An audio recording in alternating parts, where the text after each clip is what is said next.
185 days ചലഞ്ചിൻ്റെ 5ാമത്തെ ദിവസമായ ഇന്ന് നമ്മൾ നമ്മുടെ ഗോൾ അച്ചീവ് ചെയ്യാനായിട്ട് ഡ്രീം ബുക്ക് എടുക്കുക. വളരെ ഫീലോടുകൂടി അത് അച്ചീവ് ചെയ്തതായിട്ട് ആ ഒരു ഫീലോടുകൂടി നമ്മൾ ആ ഗോള് വായിക്കുക, റെഡി ആയിരിക്കുക. പിന്നെ ഇനിയും ജോയിൻ ചെയ്യാൻ താല്പര്യമുള്ളവരെല്ലാം ജോയിൻ ചെയ്യുക. എന്നിട്ട് നമ്മുടെ മൈൻഡ് ഇതിന് ഫസ്റ്റ് വേണ്ടതെന്ന് വെച്ചാൽ നമ്മുടെ മൈൻഡ് ക്ലിയർ ആയിരിക്കണം. അപ്പോൾ നമ്മുടെ മൈൻഡിലുള്ള നെഗറ്റീവ് തോട്ട്സ് ഫുള്ള് നമ്മൾ ഡിലീറ്റ് ചെയ്യണം. ഓട്ടോമാറ്റിക് നെഗറ്റീവ് തോട്ട്, അതായത് ആൻഡിൽ നിന്ന് ആപ്റ്റിലേക്ക് വരണം, ഓട്ടോമാറ്റിക് പോസിറ്റീവ് തോട്ടിലേക്ക് വരണം.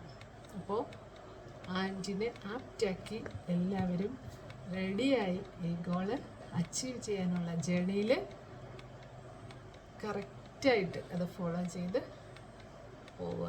ഓക്കെ.